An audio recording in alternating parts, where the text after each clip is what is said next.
समाज पार्टी की सरकार रही है, इन सरकारों को भी हमको देखना पड़ेगा कि इनमें क्या हमारा हक अधिकार सुरक्षित था क्या। तो इनमें भी अगर आप देखेंगे हक अधिकार पिछड़े दलित वंचित शोषित गरीब मजदूर का सुरक्षित नहीं था, तभी तो इनको नकार करके लोगों ने भारतीय जनता पार्टी को लाए थे। मैं हूं आशीष बघेल और आप देख रहे हैं आपका अपना चैनल यूट्यूबर आशीष बघेल। आज हम आए हुए हैं बरेली में दातागंज विधानसभा में और यहाँ पे राष्ट्रीय उदा पार्टी का एक कार्यक्रम था और जानते हैं लोगों की राय राष्ट्रीय उदा पार्टी के कार्यक्रम के बारे में क्या राय है, आगे की क्या रणनीतियां हैं, आगे आने वाले चुनाव में किस तरह से राष्ट्रीय उदा पार्टी अपनी तैयारियों को लेके किस तरह से जोर शोर में है। आइए आपकी बात कराते हैं और रूबरू कराते हैं आदरणीय बाबू रामपाल जी से और तमाम उनके साथी जो यहाँ पे मौजूद हैं।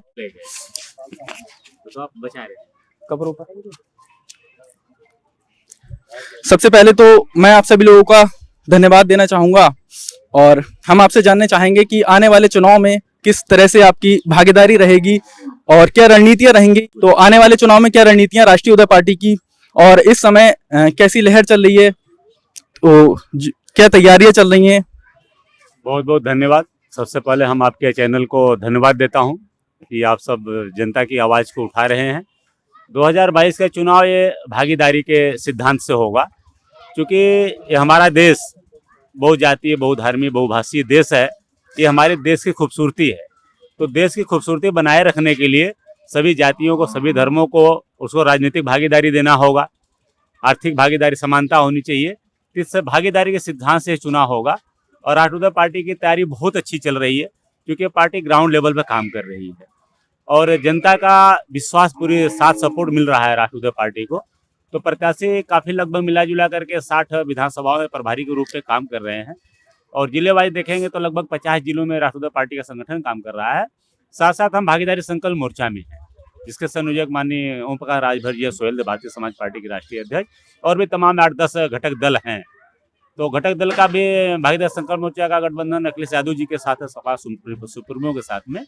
तो हम पूरी तरीके से भारतीय जनता पार्टी से निजात दिलाना चाहते हैं प्रदेश को और साथ साथ अपनी भागीदारी के सिद्धांत पे या सम्मानजनक भागीदारी हमको रहता है राष्ट्रीय उदा पार्टी को, तो हम मजबूती के साथ सपा के साथ में हैं और अन्यथा हमारी तैयारी तो अपनी है ही है। किस तरह से राष्ट्रीय उदा पार्टी की नीतियां रहती हैं और किन नीतियों को लेकर राष्ट्रीय उदा पार्टी आगे बढ़ रही है।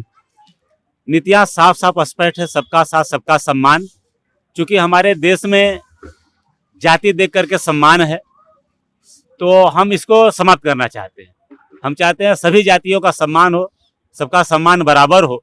जब सबका सम्मान होगा तो विकास के अवसर मिलेंगे, तो विकास को मेहनत करके स्वयं कर लेंगे। क्योंकि पिछड़ा समाज, दलित समाज, अल्पसंख्यक समाज एक कमेरा समाज है, मेहनत का समाज है। बस इनको आप अवसर दे दीजिए, सम्मान दे दीजिए, तो विकास अपने आप कर लेंगे।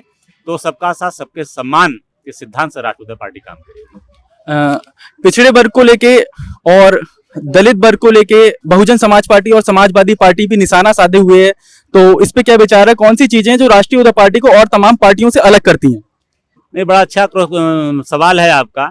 और बहुजन समाज पार्टी और समाजवादी पार्टी को होते हुए भी आज 69,000 ओबीसी के शिक्षक भर्ती में एक महा घोटाला हो गया और आज इतने तमाम नेता एससी समाज को ओबीसी समाज के होते हुए भी आप देख रहे हैं मध्य प्रदेश में त्रिस्तरीय चुनाव जो पंचायत का है उसमें ओबीसी आरक्षण को पूरी तरीके से समाप्त कर दिया जा रहा है।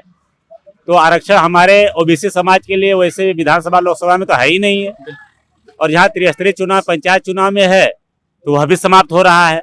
यही तो सवाल actually Samajwadi party, Bahujan Samaj party और एससी और ओबीसी समाज के नेताओं से पूछना चाहिए कि आप इतने सालों से सत्ता में होते हुए भी, संपन्न होते हुए भी आप कर क्या रहे हैं। आपको होते हुए आपका हक मारा जा रहा है। यह राष्ट्रीय उदा पार्टी संविधान में जिनके भी हक सुनिश्चित है उनको मिलना चाहिए और खास करके आज ओबीसी समाज के साथ सबसे बड़ा खिलवाड़ हो रहा है। ओबीसी समाज को पीछे करने का काम भारतीय जनता पार्टी पूरी ताकत से एक षड्यंत्र के माध्यम से कर रही है। जैसा कि अभी आपने बताया राष्ट्रीय उदा पार्टी भागीदारी संकल्प मोर्चा की एक घटक है और आपकी कितनी सीटों पे तैयारी जोरदार चल रही है और कितनी सीटों पे मजबूत प्रत्याशी हैं। नहीं, तैयारी वैसे तो हमने विधानसभा देखा जाए तो फिर कम से कम हम 200 के पार जाएंगे, लेकिन हम जो 60 सीट नाम ले रहे हैं हमारी मजबूत तैयारी की बात कर रहा हूँ। हमें एक सीट भी गिना दूं, लेकिन फिलहाल अभी हम भागीदारी संकल्प मोर्चा में इस सीट बताने की भी फिलहाल जरूरत नहीं है।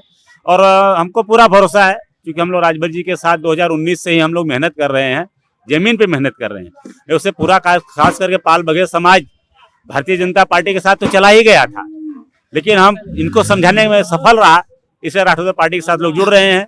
तो अब समाजवादी के साथ भाई भाई के नाम पे नहीं, एक जो पटीदार होता है, एक भागीदारी के नाम पे जाएगा। अगर अखिलेश यादव जी को मुख्यमंत्री बनना है तो राष्ट्रीय पार्टी को सम्मानजनक भागीदारी देंगे, तभी पाल बघेल समाज का वोट पूरे उत्तर प्रदेश में पाएंगे। अगर पिछली बार की जगह अगर गुमराह करना चाहेंगे, ये तो भाई है, इनको बगैर कुछ के वोट मिल जाएगा, तो गलत फहमी में रहेंगे। तमाम जो पार्टियां रही हैं उत्तर प्रदेश के अंदर, उन सभी पार्टियों में जातिवाद के और तमाम ऐसी चीजों के आरोप लगते आए हैं। तो इस विषय पे क्या कहना चाहेंगे कि राष्ट्रीय उदा पार्टी में सभी वर्गों के लिए जगह है और किस तरह से आगे लेके चलेगी?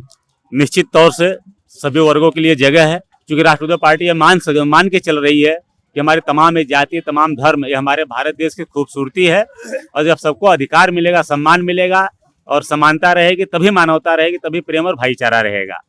और जहाँ तक रह गई कि जिन पे आरोप लगता है, तो स्वाभाविक है, अगर वहाँ कुछ तो अगर इस तरीके के कारण हैं, कुछ विचार, तभी आरोप लगता है।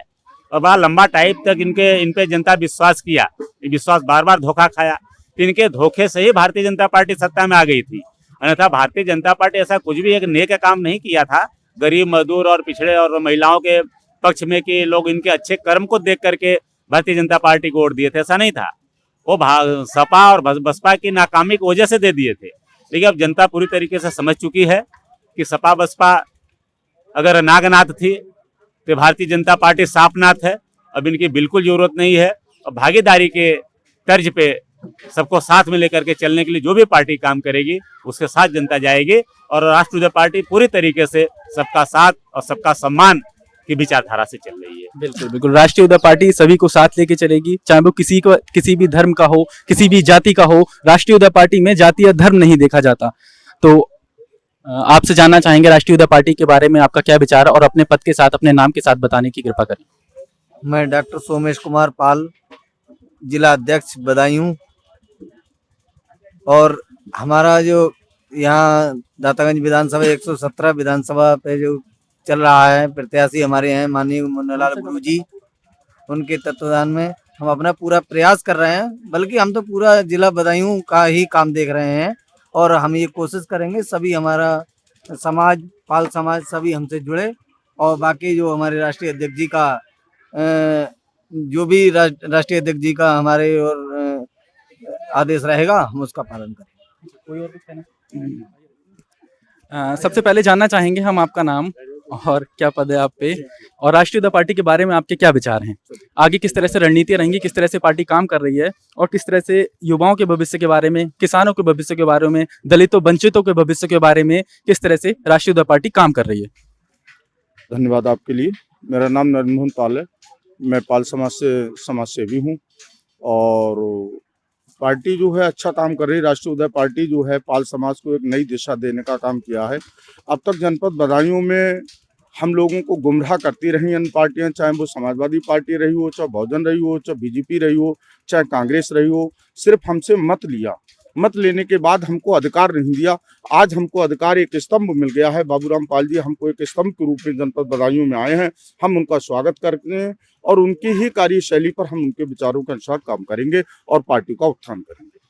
बहुत अच्छे। आइए हम मिलवाते हैं दातागंज विधानसभा के जो प्रत्याशी हैं आदरणीय मुन्नालाल गुरुजी से। उनके क्या विचार हैं, किस तरह से रणनीतियां रहती हैं, और किस तरह से आगे की जो भी रणनीति रहेंगी उनके बारे में आप सभी को रूबरू कराते हैं। सबसे पहले तो हमारे चैनल यूट्यूबर आशीष बघेल पे आपका बहुत बहुत धन्यवाद। बहुत बहुत धन्यवाद। आज आप जो हमारे विचारों को जनता तक पहुंचा रहे हैं। हम आपसे ये निवेदन करना चाहते हैं कि जो देश में जो व्यवस्था है, आज तक देश में जितनी भी पार्टी, राजनीतिक दल हैं, सभी अपने सिद्धांतों से भटक गई हैं। कोई भी देश के आम जनता के लिए काम नहीं करती है, केवल व्यक्तिगत काम करती है। राष्ट्रीय पार्टी ऐसी है जो जनमानस के लिए, जो न्याय पर आधारित, जो है भागीदारी पर आधारित, समता मूलक समाज के निर्माण के लिए वास्तविक रूप से आगे बढ़ रही है। इसीलिए इसे जन समर्थन मिल रहा है। दातागंज क्षेत्र की जनता पुकार रही है कि पिछली सरकारों से वो निजात चाहती है और वर्तमान सरकार से भी निजात चाहती है, लेकिन उसके पास कोई विकल्प नहीं है। ऐसे विकल्प में मैं प्रत्याशी के रूप में यहाँ से हूँ और राष्ट्रीय पार्टी का झंडा लहरा रहा हूँ। आम आदमी कहता है मैं भाई साहब खुल के आपकी मदद नहीं करूंगा, लेकिन आपको वोट दूंगा और ये बात निश्चित रूप से आप भारी बहुमत से जीतेंगे, क्योंकि यहाँ की जनता जो पुरानी जो सरकारों का जो गुंडा राज है उससे भी मुक्ति चाहती है, जो भ्रष्टाचार है उससे भी मुक्ति चाहती है, और जो आज का जो मनवाद है, जो अपर वर्ग है, जो गरीब और अमीर में खाई पैदा कर रही है, ऐसे से भी मुक्ति चाहती है। इसलिए ये राष्ट्रीय पार्टी यहाँ पर स्थापित होगी और ये बदायूं ही नहीं, ये दातागंज ही नहीं, पूरे उत्तर प्रदेश में राष्ट्रीय पार्टी का परचम होगा, जो एक उसका मुख्य उद्देश्य है भागीदारी, हिस्सेदारी, समानता पर आधारित है। अच्छा, बाकी जो पार्टियां रही हैं, समाजवादी पार्टी हो चाहे बहुजन समाज पार्टी हो, सभी में हर वर्ग को बराबर की हिस्सेदारी नहीं मिल पा रही, तो इस बारे में आप क्या कहना चाहेंगे? हाँ, इस बारे में इसलिए होता है, एक बुद्धि बल होता है, एक शारीरिक बल होता है। जैसे 3 जो देवियां कही जाती हैं, ब्रह्मा विष्णु महेश, सरस्वती, लक्ष्मी और क्या नाम दुर्गा, तो ये 3 ही भाग हैं 3 शक्तियों में। तो उन्होंने शारीरिक, पूर्व सरकारों ने शारीरिक शक्ति का जो है बल पर जो सत्ता चलाई, किसी ने भी जो है ये बुद्धि बल पर सत्ता नहीं चलाई, न्याय पर आधारित सत्ता नहीं चलाई। जिस देश में जिस सत्ता में न्याय आधारित सत्ता होगी वो लंबे समय तक स्थापित रहेगी। इसलिए सरकारें विफल नहीं, लेकिन राष्ट्रीय पार्टी सत्ता में आई तो लंबे समय तक, यानी एक युग तक, सैकड़ों वर्षों तक स्थापित रहेगी, क्योंकि ये न्याय पर आधारित होगी। ऐसे इस वंश के लोग हैं, संस्थापक लोग हैं, जो अहिल्याबाई होलकर के वंशज हैं, जो न्याय पर आधारित है, जो अपने पुत्र को भी दंड देने में हिचकिचाते नहीं है, ऐसे लोग हैं। इसलिए सत्ता लंबे समय तक स्थापित रहेगी, यही इसी का आधार है। इसीलिए समर्थन मिल रहा है, जन समर्थन मिल रहा है, क्योंकि ये वंशज हैं। चाहे चंद्रगुप्त मौर्य वंशज ले लो, चाहे आपके जो है अहिल्याबाई होलकर को ले लो, पेरियार को ले लो, तमाम महापुरुष पैदा हुए हैं,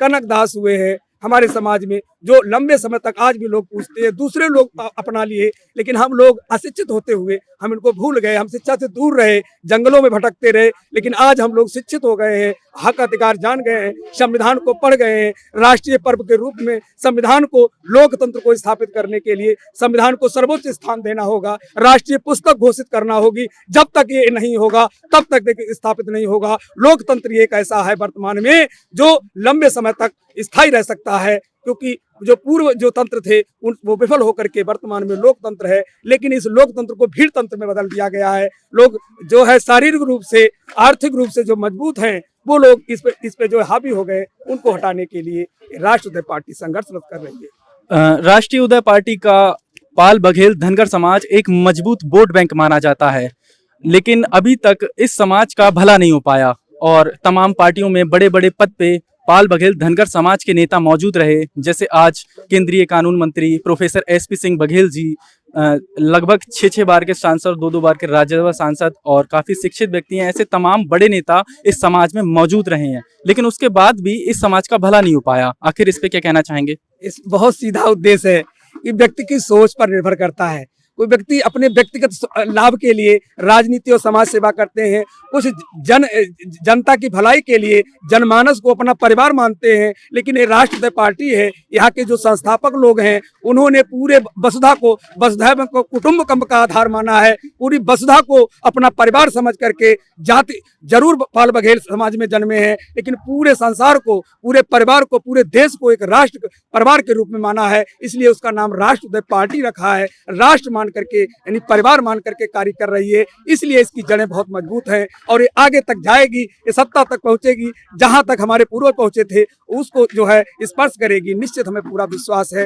यहाँ की क्योंकि सोच जैसी, जिसकी रही भावना जैसी, प्रभु मुहूर्त देखी तिन तैसी। उन्होंने केवल अपना व्यक्तिगत हित देखा है। आज भी हमारे समाज में, बदायूं जनपद में ही नहीं, पूरे उत्तर प्रदेश में लोग हैं वो केवल एक सीट के लिए संघर्ष कर रहे हैं, कहीं उन्हें एक सीट मिल जाए। लेकिन हमारी जो पार्टी है, इसके मुखिया हैं, वो चाहते हैं कि वो स्वयं ना बन करके दूसरों को बनाने के लिए संघर्षरत हैं, वो सत्ता तक पहुंचाने के लिए संघर्षरत हैं, उनको स्थापित करने के लिए संघर्षरत हैं। जो बड़े बड़े लीडर हैं, जो लोग बोलने से कतराते हैं, इसी मंच पर हमारे अधिवक्ता जैसे लोग बैठे थे, बुद्धिजीवी लोग बैठे थे, लेकिन भाषण देने से कतराते थे, क्योंकि उनको ऐसा कभी मौका नहीं दिया। मगर राष्ट्रीय पार्टी आम आदमी को उठा करके राष्ट्रीय स्तर का नेता बना रही है। ऐसे उदार हृदय की है, उदार चरित्र वसुधैव कुटुंबकम, ये नीति पर आधारित है, इसलिए इसकी चारों तरफ सराहना हो रही है। बहुत बहुत धन्यवाद आपका। राष्ट्रीय उद्धा पार्टी युवाओं को साथ लेकर चल रही है और राष्ट्रीय उद्धा पार्टी में हमारे एक मित्र हैं, आइए आपको इनसे रूबरू कराते हैं। राष्ट्रीय उद्धा पार्टी के आपका क्या पद है और आपके क्या विचार हैं राष्ट्रीय उद्धा पार्टी के बारे में? अपने विचार जनता के समक्ष रखें। यहाँ तक कि सर्वप्रथम समस्त भाई बहन एवं माता बहनों को हाथ जोड़कर निवेदन करते हैं, प्रणाम करते हैं। राष्ट्रीय उदय पार्टी एक ऐसी पार्टी है, तैयार हुई है, जो हमारे पाल समाज यानी कि जो भी हमारी निजी समाज है उसे सम्मान दिलाने के लिए राष्ट्रीय उदय पार्टी तैयार की गई है। और इस पार्टी में सभी भक्त अपना अपना सहयोग दें, माताएं बहनें भाई बंधु, यही निवेदन है। और हमारा तो सिर्फ एक कड़ी में एक कहना है सभी भाइयों से, माताओं बहनों से, कि जो अपनों का सम्मान करते हैं, अपनों का सहयोग करते हैं, बस उनसे बड़ा कोई सहयोग नहीं, क्योंकि एक मतदान भी बहुत बड़ा दान है। और हमारा तो एक ही कहना है सभी समाज से कि अपनों का साथ देकर जो मर जाएंगे, अपनों का साथ देकर जो मर जाएंगे, वो अमर नाम दुनिया में कर जाएंगे। टूट जा ये ना पूछो कि मरकर कहाँ जाएंगे। हमारे मुन्नालाल गुरुजी हैं, निवेदन करना चाहेंगे कि ये ना पूछो कि मरकर कहाँ जाएंगे, वो जिधर भेज देंगे हम उधर जाएंगे। अपनों का साथ देकर जो मर जाएंगे, वो अमर नाम दुनिया में कर जाएंगे। बहुत अच्छे, बहुत अच्छे। टूट जाए ना माला कहीं प्रेम की, टूट जाए न माला कहीं प्रेम की, ये जो अनमोल मोती बिखर जाएंगे। अपनों का साथ देकर जो मर जाएंगे, वो अमर नाम दुनिया में कर जाएंगे। बहुत बहुत धन्यवाद आपका। राष्ट्रीय उदय पार्टी नई विचारधारा को लेके, युवाओं को साथ लेके, किसानों को साथ लेके, शोषण पिछड़ों वंचितों को साथ लेके उत्तर प्रदेश के अंदर अपना पैर अराए रखने का काम कर रही है, सभी को आगे ले जाने का काम कर रही है। बहुत बहुत धन्यवाद साथियों, आगे फिर मिलेंगे हम एक नई वीडियो के साथ। धन्यवाद।